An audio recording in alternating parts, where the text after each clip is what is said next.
নমস্কার বন্ধুরা, অর্পিতার হেসেলে আপনাদের সবাইকে স্বাগত।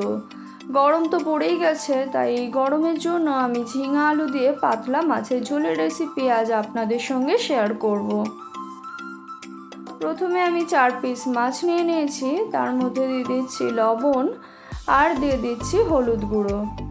লবণ আর হলুদ গুঁড়ো দিয়ে আমি মাছটাকে ভালো করে মেখে নেব। মাছটা মাখা হয়ে গেলে আমি এটা ঢাকা দিয়ে আধা ঘন্টার জন্য রেখে দেবো।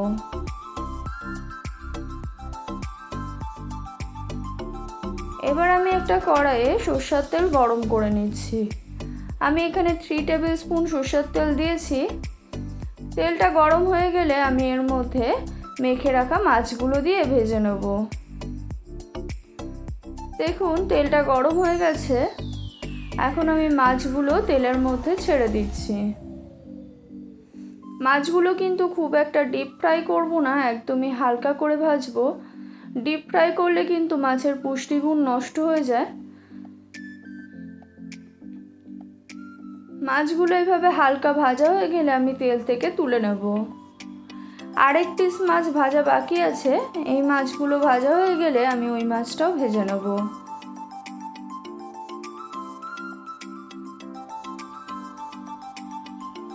সমস্ত মাছগুলো ভাজা হয়ে গেলে বাকি তেলটার মধ্যে আমি দিয়ে দিচ্ছি 1 চামচ কালো জিরে।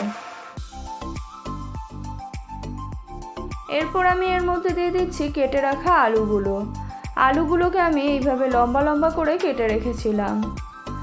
আলুটা তেলের মধ্যে দিয়ে একটু লাল করে ভেজে নিচ্ছি। দেখুন আলুগুলো লাল হয়ে গেছে।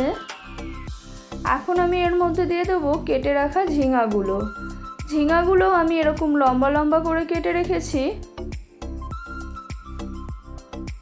এবার ঝিঙাটা দিয়ে আমি একটু ভেজে নিচ্ছি। দিয়ে দিচ্ছি লবণটা অবশ্যই স্বাদ অনুযায়ী দেবেন। আর দিয়ে দিলাম হলুদ গুঁড়ো। আর দিয়ে দিচ্ছি একটা টমেটো কুচি। টমেটোটা দিয়ে একটু কষিয়ে নিচ্ছি।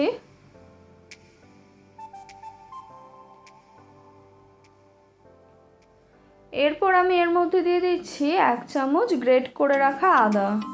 গরমের সময় মশলা বাটতে রান্না করতে কোনো কিছুই ভালো লাগে না, তাই জন্য আমি গ্রেট করা আদা দিয়েই রান্নাটা করে নিচ্ছি।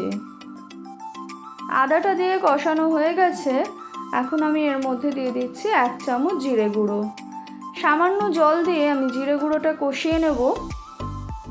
এই রান্নাটা কিন্তু আমি খুবই কম মশলায় করছি। কষানো হয়ে গেলে আমি এর মধ্যে দিয়ে দিচ্ছি উষ্ণ গরম জল। আমি এখানে 1.5 কাপ মতন দিয়েছি, আপনারা আপনাদের প্রয়োজন অনুযায়ী জল দেবেন। আর দিয়ে দিলাম 3টে কাঁচা লঙ্কাটাও আপনারা আপনাদের স্বাদ অনুযায়ী দেবেন। এবার আমি ভেজে রাখা মাছগুলো এর মধ্যে দিয়ে দিচ্ছি। মাছগুলো দিয়ে একটু মিশিয়ে দিচ্ছি। তারপর ঢাকা দিয়ে আমি সবজিগুলো ভালো করে সেদ্ধ করে নেব। 4 থেকে 5 মিনিটের মধ্যেই আলু আর ঝিঙাটা সেদ্ধ হয়ে যাবে। বাস, মাছের ঝোল প্রায় রেডি হয়ে গেছে। এখন আমি গ্যাসের ফ্লেমটা অফ করে দিচ্ছি।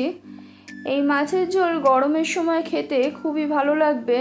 আর এরকম পাতলা মাছের ঝোল গরমের সময় আপনাকে গ্যাসের সামনে দাঁড়িয়ে বেশিক্ষণ ধরেও রান্না করতে হবে না।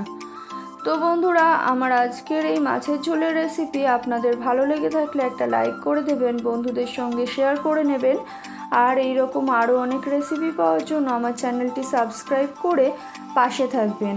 আর কমেন্ট করে জানাতে কিন্তু একদমই ভুলবেন না। ধন্যবাদ।